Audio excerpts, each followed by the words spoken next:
Mesdames, Messieurs, bonsoir. On se retrouve comme à notre habitude pour ce 20h. Aujourd'hui, nous allons parler de Google. Cette entreprise est aujourd'hui incontournable.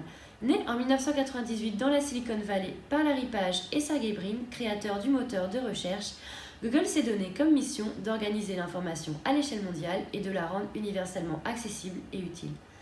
Après Larry Page et Eric Schmidt, son directeur général, et depuis 2015, Pichai Sundarajan. Aujourd'hui, Google est connu de tous par son moteur de recherche ou sa situation en bourse et bien d'autres encore. Mais nous allons voir comment Google s'est imposé dans l'univers de la culture. Et maintenant, Madame Boisguérin a... Google est apparu dans le monde de la culture, au niveau mondial avec son institut culturel. L'Institut culturel de Google est une plateforme internet créée à Paris en février 2011 et dirigée par Anne Mitswood. Cette nouvelle avait fait du bruit. En effet, Google s'ouvrait à la culture et lançait sa plateforme Art Project. Cette plateforme est un véritable musée virtuel où se rencontrent des œuvres du monde entier. Google s'est associé à près de 400 musées et institutions culturelles issus de 50 pays. Ainsi, la plateforme en ligne donne accès à des œuvres d'art, des archives historiques et des monuments. Google n'a pas négligé ses partenaires. En effet, on y retrouve le Met, la MoMA à New York, le musée du château de Versailles, la Tate Britain à Londres ou encore le musée de l'Ermitage à Saint-Pétersbourg. Dès 2012, plus de 150 musées étaient déjà partenaires d'Art Project et 32 000 œuvres pouvaient être consultées. Aujourd'hui, Google annonce posséder un musée virtuel de 57 000 œuvres en partenariat avec 400 institutions. Et bien sûr, l'entreprise a considérablement innové. Une centaine d'œuvres sont disponibles en gigapixels. 100 musées sont visibles via la technologie Street View. Et la plateforme propose également des expositions d'archives afin que les musées puissent dévoiler leurs collections invisibles au public. Le site fait tourner la tête. On y trouve des centaines de collections regroupant thématiques par artiste, musée ou encore couleurs. La numérisation en très haute définition d'œuvres d'art du monde. Mais aussi des visites virtuelles de lieux iconiques ou inaccessibles au public, comme les loges du mythique Bolchoï russe ou le plafond Chagall de l'Opéra de Paris. Visible comme jamais, puisqu'on peut zoomer jusqu'à une très grande précision. Il est vrai qu'aujourd'hui Google a bouleversé l'accès à la culture, car nous pouvons visiter un musée à l'autre bout du monde directement de chez nous. Maintenant, Google nous présente son nouvel institut culturel, le Lab. C'est le 10 décembre 2013 que le Lab a ouvert ses portes rue de Londres, dans le 9e arrondissement de Paris. Il s'agit d'une extension physique de son institut culturel, qui n'était jusqu'alors qu'une plateforme internet. Ce nouvel espace se veut un lieu de rencontre entre les acteurs de la culture du monde entier et les ingénieurs du géant américain. Monsieur, alors Bonjour, pourquoi madame. Paris ? Pourquoi Paris? C'est une excellente question, madame. Pour nous, Paris en fait, est un carrefour culturel où nous recevons nos partenaires du monde entier, soit environ une dizaine par semaine. Nous sommes un espace de recherche et développement. Nos 25 ingénieurs rencontrent les acteurs de la culture. Nous voulons développer une nouvelle expérience d'immersion dans la culture.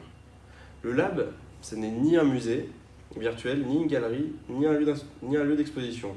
C'est un lieu de travail et une invitation au secteur culturel à venir chercher des solutions permises par la nouvelle technologie.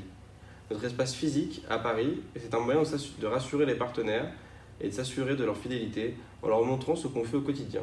C'est notre objectif premier, donc rassurer nos partenaires.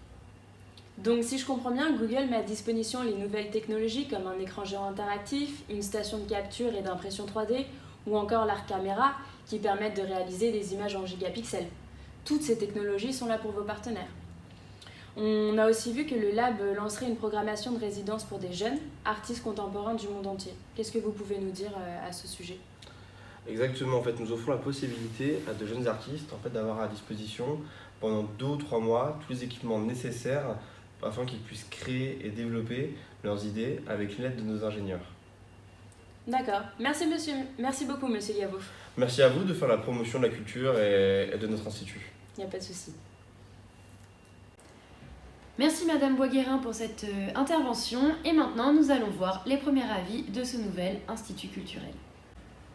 Dans un premier temps, nous avons la ministre de la Culture, Aurélie Filippetti, qui a décidé de boycotter l'inauguration du Lab afin de ne pas servir de caution aux géants américains à un projet n'abordant pas l'équité fiscale, la protection des données personnelles, la protection de la diversité culturelle et les droits d'auteur. Pourquoi Google fait-il tout ça ? La question que tout le monde se pose lors de l'inauguration du Google Lab en 2013. Google ne cesse d'insister sur ce projet purement désintéressé car les œuvres ne lui appartiennent pas. Vint Cerf, un des pères d'Internet devenu depuis chef angéliste à Google, avait déclaré au Monde: l'idée, c'est d'utiliser la technologie pour rendre la culture accessible au monde entier. C'est purement désintéressé. Nous ne possédons pas les œuvres numérisées. Elles sont hébergées sur les sites de nos partenaires, comme pour la numérisation des livres ou Street View, cartographie en 3 dimensions des rues. Notre but est d'indexer l'information du monde entier. Aujourd'hui, le problème est de savoir comment Google gère-t-il ses œuvres.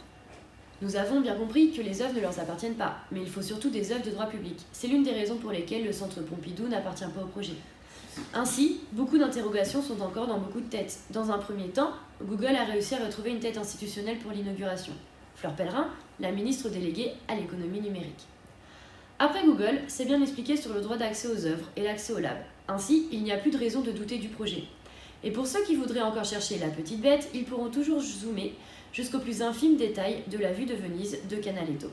Grâce à la technologie Gigapixel, un dispositif breveté, ça va de soi.